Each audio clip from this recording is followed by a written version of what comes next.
I've been modelling, as I said, for 20 years, so a very long time. When I was younger, I always wanted to be really skinny and, if someone could see my bones, I'd be like, oh my God, that's great. Do you know when you know you're supposed to be doing something in life? Like, you're like, this is me. One of my pinnacle moments I was the second Indigenous woman to ever be on the cover of VOGUE Australia. It made more Indigenous girls and boys to want to come in the industry. Guys, I'm so excited to introduce you guys to Samantha Harris, an Indigenous supermodel. I remember seeing you on Dolly magazines when I was a little girl. Do you get that all the time when you meet people? I do. We basically kind of grew up together. If you were to give, I know you just gave such amazing advice, but if you were to give that key to the queendom, whatever that is, what advice? That key would be... Welcome to the queendom. Guys, I'm so excited to introduce you guys to Samantha Harris, an Indigenous supermodel woman. I know this is, you probably hear this all the time, but I remember seeing you on Dolly magazines when I was a little girl. Do you get that all the time when you meet people? I do. We're very similar age, so we basically kind of grew up together. But yeah, a lot of girls or women now do remember me in my girlfriend days or my Dolly magazine days. And I think back and, it brings a smile to my face and I'm like, oh God, I'm old now. Like that sounds like a lifetime ago because I've been modelling for 20 years now, so a very long time, but still love it as much as I did when I first started. And run us through your story, my love. Like, how did that... I mean, I feel like maybe every girl has always wanted to be a supermodel. I mean, I remember flicking through the magazines and, seeing these beautiful women and seeing yourself. I was like, wow, I want to be like you. How did it all begin? Well, it all started I'm one of four. So I've got three brothers and I'm the only daughter. And my mum, it could just be a mum thing, but she was like, my daughter is going to be a model and she's so beautiful, she's so this, she's so that. Again, she's my mother. But we used to do beauty pageants. So I'm from Tweed Heads and there's a shopping centre called Tweed City Shopping Centre that have like in-store kind of beauty pageants. And I was a really shy girl, like bizarrely shy, but I always wanted to do the beauty pageants or the little runways. I never won, but always loved it, really enjoyed it from being so shy and wouldn't talk to anyone to be up there on the runway. I was a different person. Like, it was amazing. I loved it. And then ever since then, I always wanted to be a model. Like, I never had any plan B. This sounds really dorky, but I used to stick my school photos in magazines so I could be in a magazine and be like, oh, look, Mum. But I literally had no other plan. In 2004, I entered the Girlfriend Model Search and I was one of the 6 finalists and got signed with Chic Management. I'm with Chic today. And that's how my career started. Wow. And without even knowing, that's manifestation at its best at such a young age. I think that is so inspiring. And now, because of your journey as a model, what were the things you weren't expecting to witness, to see? What's the first thing they got you to do besides obviously Dolly and Girlfriend? Yeah. So when I was signed, like when I was a finalist in the competition. Sorry, my dog's distracting me at the moment. They flew us to Sydney. Keep in mind, I was 13. I'd never been on a plane. I was going on a plane by myself, but I had a chaperone to pick me up, which was fine. Never been to Sydney, so I'm not sure if anyone's familiar with Tweed Heads. It's a very small little town, little coastal town, and to go to a big city, it was wow, like just very bizarre, very scary, but a lovely experience. I think one thing I do remember, because my agency says to me, they're like, you just didn't talk when you were young. Like, we would say hello, they were so lovely. I'd stay at the houses, and they're like, you just wouldn't say anything. I'm like, I was 13. Use adults. Like, what could I possibly say? What could I talk about that, could kind of match, an adult's kind of world? But, that would have been one of the things. And I think leaving my family as well, like, I'm really close to my mum. Again, the only daughter. It was hard to leave my family, even though it's something I wanted to do and be a model. But, that would have been my first kind of few challenges when I started. And you obviously learnt the ropes of how to be a supermodel, how to speak, and you speak so well now. Like, it's obviously one of the things I've seen you... You would have never known I was shy. Not at all. But then I guess when you stepped on stage and you walked, that was you just showing and radiating confidence. So what was the difference with speaking versus walking down? Yeah.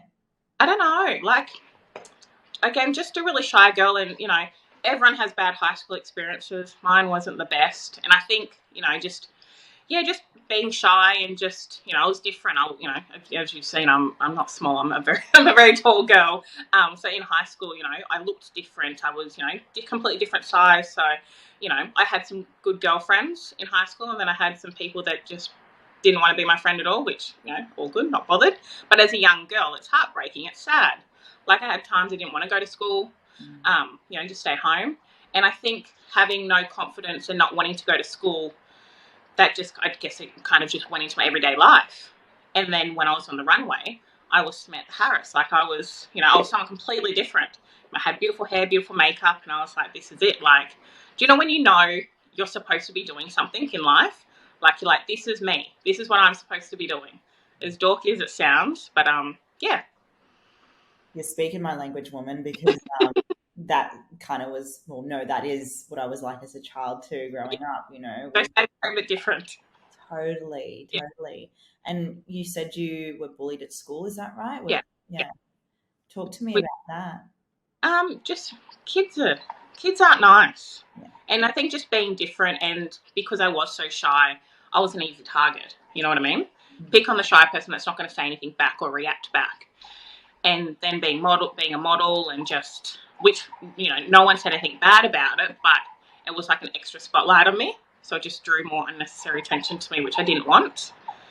And yeah, like, I think I have one beautiful best friend from high school, just one. But that's what you need. I you know what? I only have two, so I feel like that's really common these days. With social media, like, even with the young girls nowadays, like, it's just, you know, if they are getting bullied, they come home, and because of social media, it's the same thing. Like, you know, they don't get an escape from it. So I feel like us talking about it, and, you know, we're older and things like that. So, you know, we can just be like, oh, you know, it is what it is. It's happened. They can kind of relate and be like, well, look how far these girls have come, you know, after, you know, they've had some bad experiences. If they can be resilient, so can we. And it's beautiful that you see it that way too, because when I was going to school, I was bullied and, you know, called Nazi girl, you know, names across my nationality and whatnot, and in cultural, like, I was very different back then. And I still am quite different now. No, don't have to apologize. You can join. Do you find being an Indigenous woman, was that part of the difference that people saw you as well? And was that something now that's changed so much back then? I don't think it was that I was Indigenous. Again, I think it's just, you know, people get picked on for, you know, just being different, which is a shame, because, you know, I love that I am different. Like, now that I'm older, when I was younger, I wanted to fit in. But I just think, even being Indigenous, like, I don't know, like, I never thought, like, I never saw myself as that. Not in a bad way, but, like, I was just me. Yeah. You know what I mean? But I think I was just picked on just for being shy, basically. Like, there was no other reason, really. But now these days, it hasn't happened recently, but you know, there's trolls online. Yeah. I'm not fussed, don't bat an eyelid, but I have had comments of, she's only a model because she's Indigenous. She's the token Indigenous model. And I was like, really? We're like 21st bloody century, and that's what you've got to say. And these would be grown-ups. These wouldn't be kids or teenagers. I'm like, it just shows how not so nice society can be. No, I mean, when I think of what I was going through when I was bullied, it was either, you know, girls would shove and push you, because obviously social media wasn't as big then. There wasn't Instagram, there was MySpace and whatnot. Yeah. Or it was like girls would call your names and then leave you out and kick you out of groups. That's what I experienced. Whereas now, like, you're right, social media now has become almost this way of cyberbullying women, just picking on other women for no reason. No, it's a shame. Yeah, and I feel what I really do love is that you've just held this strong force of a woman that you don't bat an eyelid to it. You don't respond. Do you respond? I mean, yeah.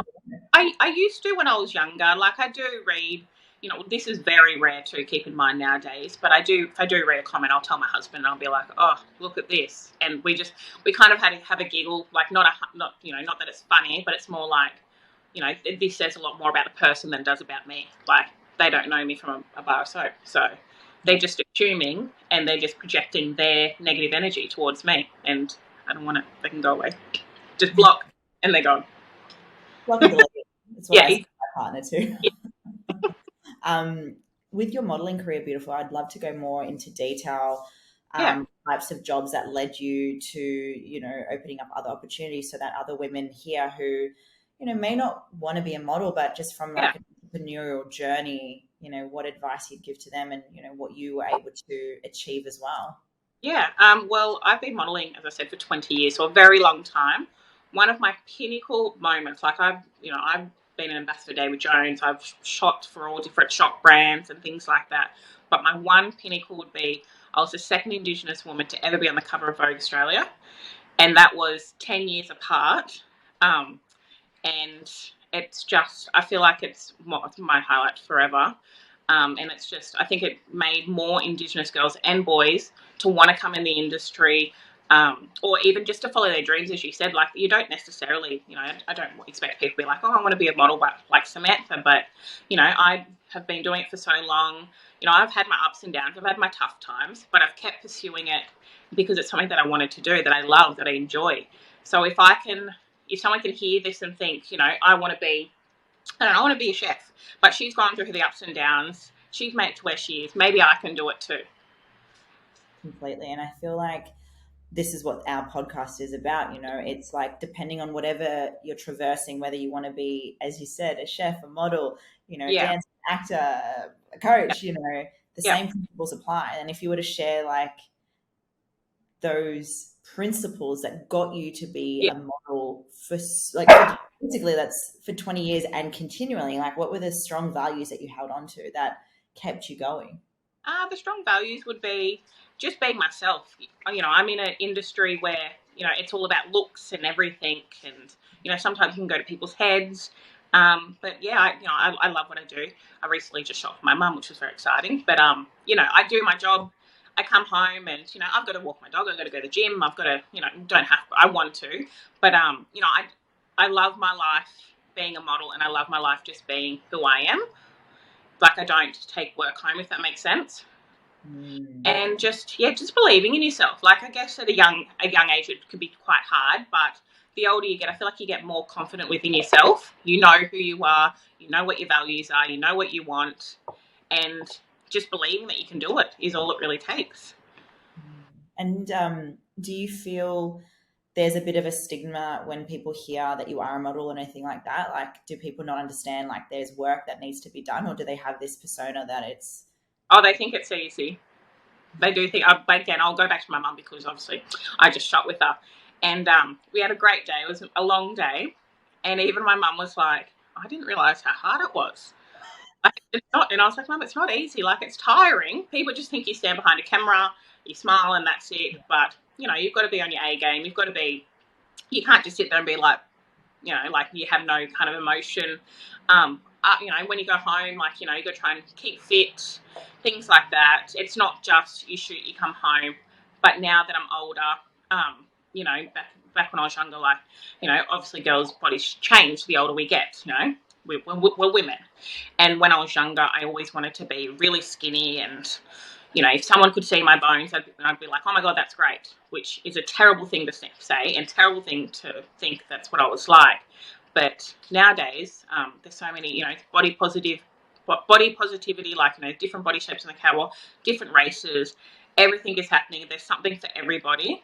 And as long as I feel like you keep fit and you just be the best person you can possibly be, that's what you need. Thank you, Anubis. Shush, please.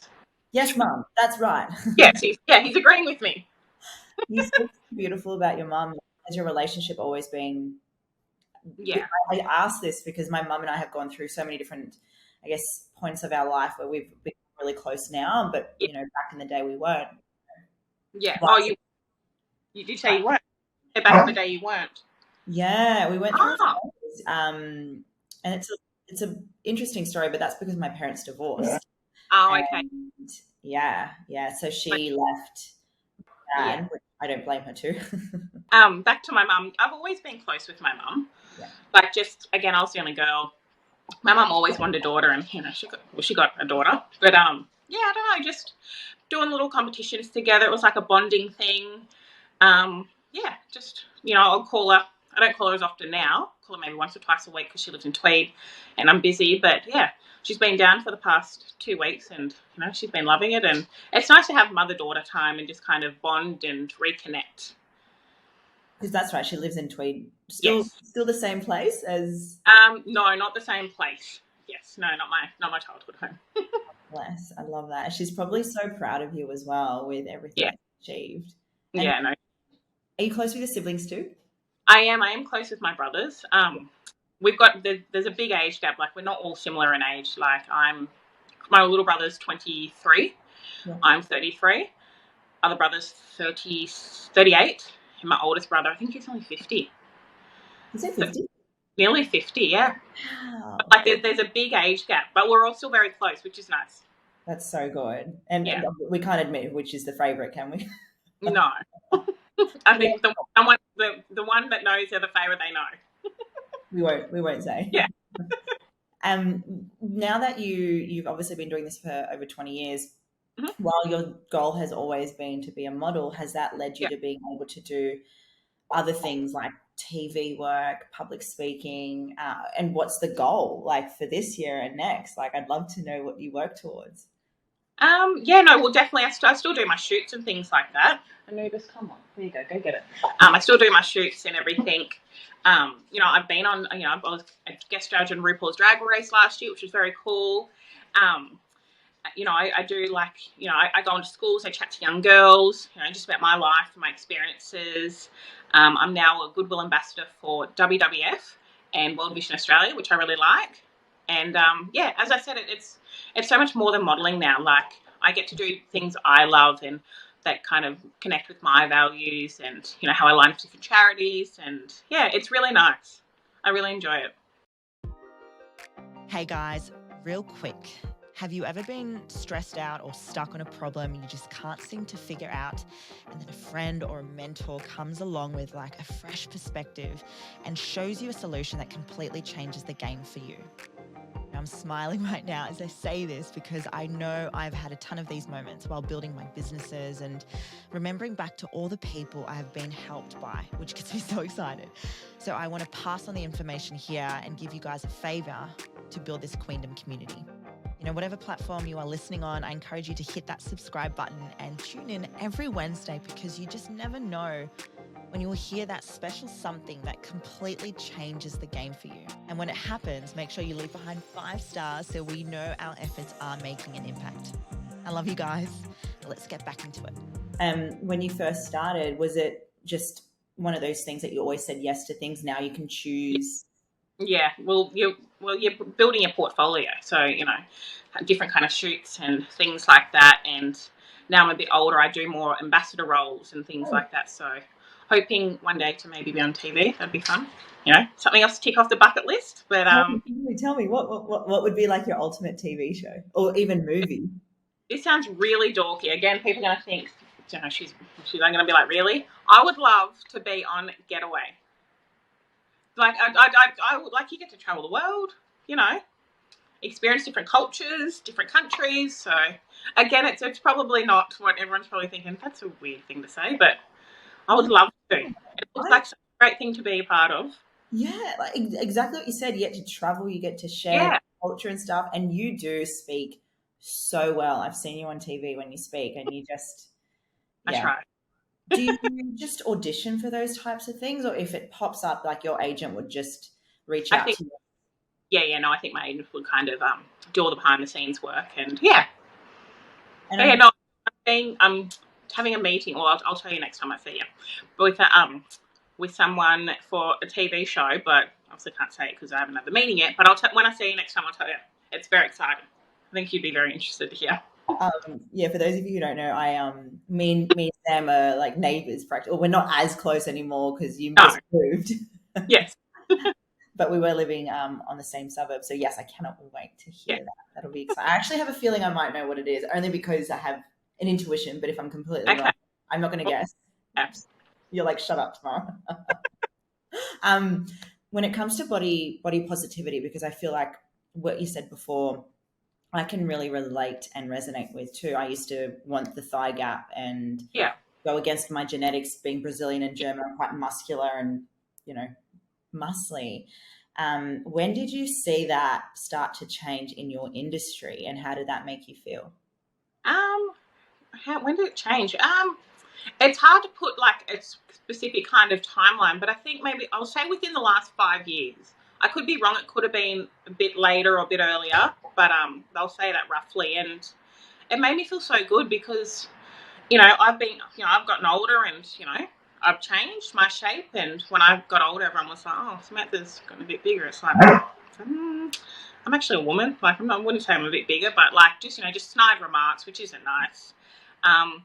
But to see all different shapes, all different sizes on the runway in photo shoots, I love it because I can walk past a shop, see a girl on a campaign with similar body shape to me and think, that's what that dress will look like on me.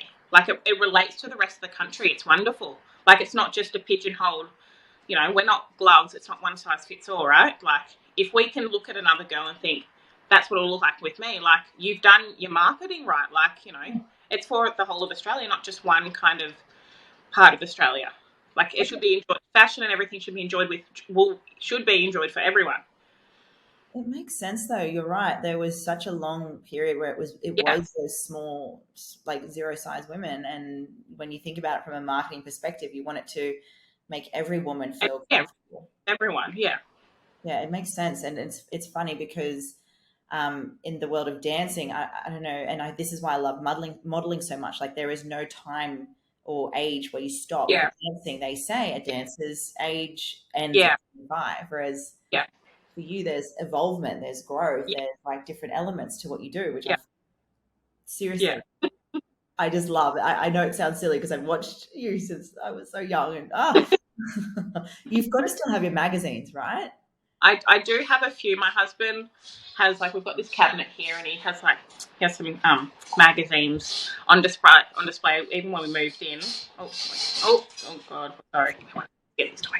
For those of you listening, Sam has a beautiful puppy. He's a puppy, hey. Oh, he's fully grown now. He's a bull terrier, so he's not as little as he thinks he is. As I was saying, so when I've got a cabinet just behind me, and my husband's got all these, he's got a few covers on there, and we moved in, there's a picture of me up on the wall. If you come to my house, it looks like I'm really vain, but it's my husband being proud. I was like, Luke, do you think we need all those covers on there? Like, there's a lot. I look like I'm very vain. I'm up myself. He's like, no, I'm proud of you. I was like, oh, okay, thank you.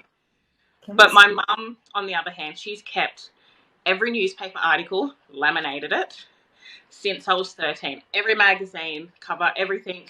She would have boxes of them. I feel that's every mum. Yes. I think my mum had an encouragement award for me once when I used to play tennis. And I'm like, Mum, come on now. But talk about your husband. He's your husband, right? Yeah. Yes. Yeah. When did you guys meet so everyone can... Yeah. I met Luke in a shopping centre in Tweed City when I was 17. Wow. I just finished school, and I met him in a shopping centre, and we were friends for a whole week. He asked me out on Valentine's Day, and the rest is pretty much history. We've been inseparable since then, and we've been together for 15 years. Yeah. Married for how long? 9. Wow. Yeah, he's my best friend. What I was literally about to say, because I think when we were at F45 the other day, you were like, he's my best friend. I'm not working. I'm with Luke. And I think that's beautiful. And we just hang out and muck around, be silly, and, it's nice. And obviously, because I actually had Jordan on here, my partner, and it's our 1 year coming up. And exciting.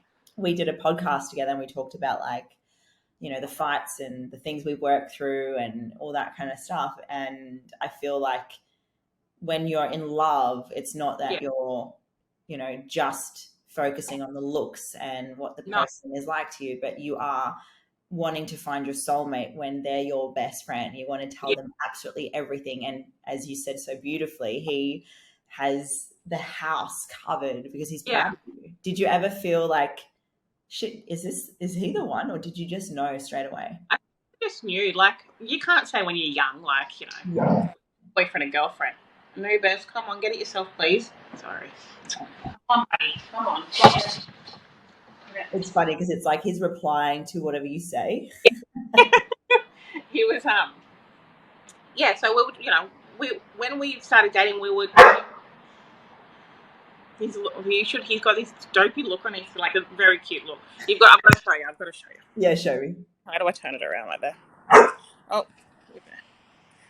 Hello, Bubba. No, not a lapdog.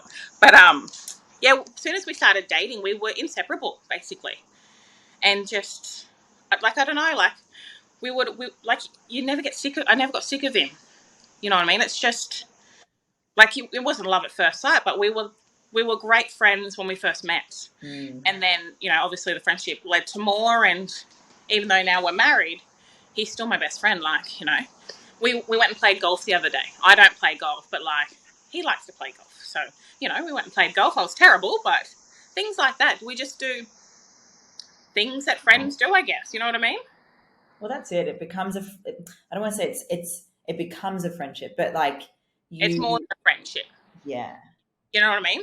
Yeah, completely. Yeah. I mean, I've gone through so many toxic men, and when Jordan came about, I'm like, oh, this is what love is. Yeah, this feels like. This is what I love. Yeah.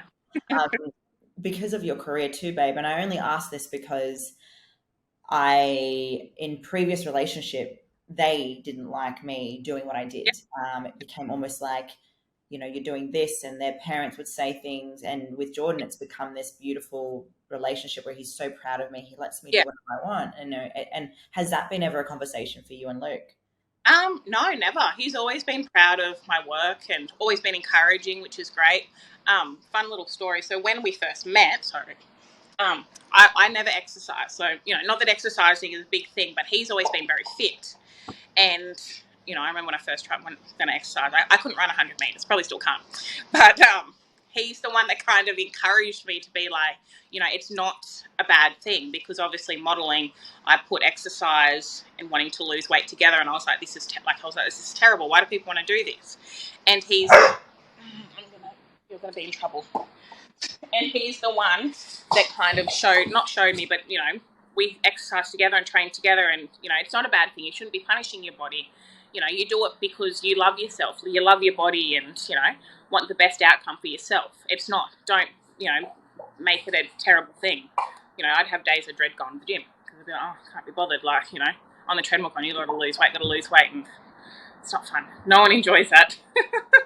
I kind of do. I'm the weirdo that loves burpees, but that's me. Oh, no, I don't hate burpees anymore. I used to, but I'm like, oh, there could be worse things I could be doing, right? Yeah.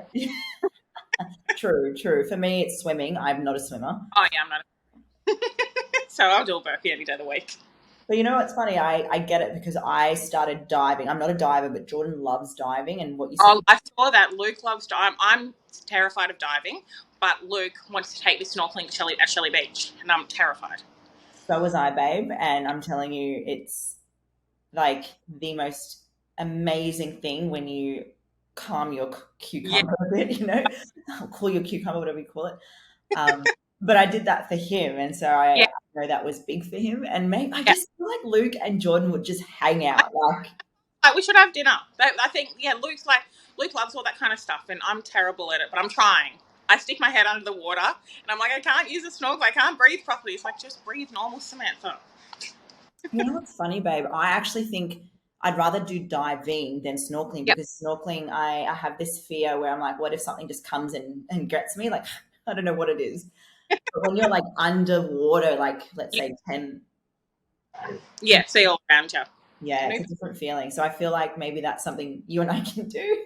Yes. We can do it together. We'll start with dinner first with the boys. Yes, exactly. Yes, I feel like that was a great place to start. Walk before we run, right? I'm a bit the opposite like that. Hey, going back to your modeling days, obviously there were so many beautiful moments and so many amazing experiences. Was there anything ever where you're like, why am I doing this? Like anything that happened that you were like, should I still be doing this? Anything you witnessed that was different or extreme? Not really. I think not should I be doing. I think it was just, you have your good days and your bad days in life. This isn't just modeling, but like, I think when my body changed, that's when I was like, what if no one books me anymore? Like, what if this is it? Like, I don't look like the way I did. I've had comments that I don't look like the way I do anymore, which was very heartbreaking. Not that I was going to give up, but I was like, what if it all ends? Like, it's not a nice thought. I don't think, well, again, you were a dancer, like in any certain kind of niche industry. But as we've kind of evolved with the industry and fashion, diversity and body shapes, I was like, even now, like, there are models that are, in their 50s and their 60s, like, literally the sky's the limit nowadays. So that little kind of worry I had all those years ago is all gone. Like, it was just me overthinking things and assuming the worst. So we're near at the end of the episode. I know I don't want it to end either. And I love you guys so much for tuning in every week and coming to this journey with me. But the good news is it doesn't have to end here. If you've gotten value from today, I have something really special I want to share with you. Now, most people are very dedicated to learning from podcasts or books, but when it comes to taking the action required to make these ambitions come true, they retreat back to their comfort zone and listen to another podcast. But I know that there is a small group of queens listening right now that are hungry for more. You want complete freedom over how you spend your time and money, and you want to be able to do it from anywhere in the world. I understand you. I was you. And now I have complete freedom over my time, location, and money.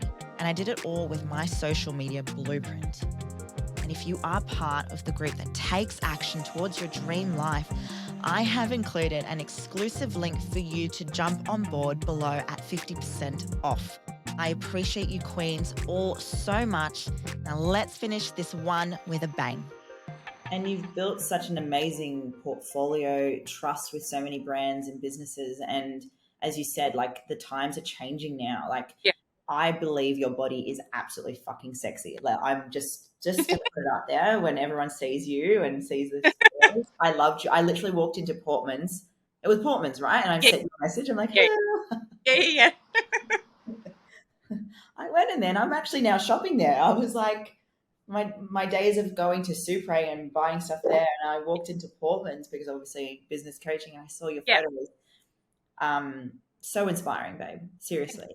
So inspiring. And I feel like a lot of women who are listening, from where we really wanted to bring this podcast episode to anyone, is that you can achieve anything in life when you truly set your heart to. And from the day you were born, well, I guess from the day you were born, you knew what you wanted to do. Yeah. So what advice, I want to ask, would you give to people, because you obviously were brought up in such a beautiful home, your mum believed in you, you knew within yourself that you always knew what you wanted to do. But if there were people listening who may not have the support network or someone like your mum or people in their life, how do you go navigating that, and how can you give someone advice around that? Yeah. Well, we'll go back to when I was younger. So when my mum is very supportive, but when I grew up, we didn't have a lot of things. Like, we were quite a poor family. So when I was doing the little modeling competitions, my mum would go to the op shop and, that was my new outfit, or she would make something, and, I'd see all these other girls have all these beautiful dresses, and I was like, what am I wearing? You feel a bit crappy. But my mum would always be like, that your beauty will shine through. You look just as beautiful as those other girls, if not beautifuler, as a mum would say. But, I did have my challenges, like, being away from family, not having, going into the modeling industry, like a lot of the girls, their parents are well off where mine aren't. So going to a big city is hard when, you don't, if I didn't have a supportive agency, I wouldn't have been able to go to Sydney because, you know, Sydney's expensive. And, you know, I was only a 13-year-old girl, didn't have any money, you know, anything like that. But, you know, so that was a bit disheartening for myself when I was younger. But for anyone that, whatever career they want to pursue in their life, you know, you're going to have your ups, you're going to have your downs, you're going to have your struggles. That's life. If everything was smooth sailing, it'd be boring, right? Like, you wouldn't be able to move forward or go up higher within your career, within yourself. So just keep going. Like, you're going to have days you're like, this is really crap. Like, this sucks. This isn't going to work. And you just think, it's a bad day. Tomorrow's a new day. We go from there. Have your bad day. You're allowed to have your bad day, but, you know, you pick yourself up and you just keep going. Beautifully said, my girl. And I just want to say, like, again, because it resonates with me from not having much and, you know, not having money and where you are now, it just comes back to what this podcast is about. Like, these women that I'm bringing forward, like Sam, you know, they're perfect examples of women who started from nothing and grew their beautiful empire in their own world. And I just want to say, like, thank you for sharing all of this, because so many women need to hear these stories and what you've traversed. So I really, really am grateful for it. I actually can't wait for us to have dinner. But I always finish with this one question, and that is, if you were to give, I know you just gave such amazing advice, but if you were to give that key to the queendom of whatever that is for you, what you define as your queendom, and that key was to open the gate or the door to whatever that is, what advice would that be, or what would that key be? That key bit of advice, it's very simple, but just be you. We're in such a fast-paced world. Everyone's trying to outdo everyone, and, you know, you can lose focus with social media, just within life itself. Just be you. Take a breath and be you, and don't compare yourself to anyone, because you're unique, you're perfect, you're what you need to be. I love that, my love. And where can everyone find you if they already haven't? And what's the next project coming up? If there is anything you can share on here, please let us know. I'm on Instagram. I don't have TikTok or anything like that. It's just Sam_Harris. And what's next for me? Well, I have a meeting coming up soon. I'll tell you next time I see you. But what do I have? I've got a few, you know, different, like, I've got a hair content shoot coming up. Fashion Week's coming up, which is very exciting. They do beautiful Indigenous runway, so I'm sure I'll be walking in them. And yeah, just watch this space. I actually think I'm coming to Fashion Week, babe. Oh, really? Oh, nice. Yeah. Well, you don't know yet. So this is now me sharing some stuff that I can't fully share. I've been in touch with a PR agency, and they offered us Fashion Week tickets. I don't even know, VIP. I don't know. I've never been. Yeah. Oh, great. So you're going to be on the runway? Yes. Not all the shows, but I usually walk in the Indigenous runways. Yeah. But I do watch some of the shows too, which is nice. Which is a nice change. Because it's in May, right? Yes. So come very soon. Okay, well, I'll see if I can make sure I can watch you and be there with you. Yay. Perfect. Guys and queens, kings, thank you so much, Sam, for being on Keys to the Queendom. And I cannot wait to see you at F45 and have that dinner with you, with your beautiful husband, Luke. Thank you for being here. Thank you so much. Mwah. Bye.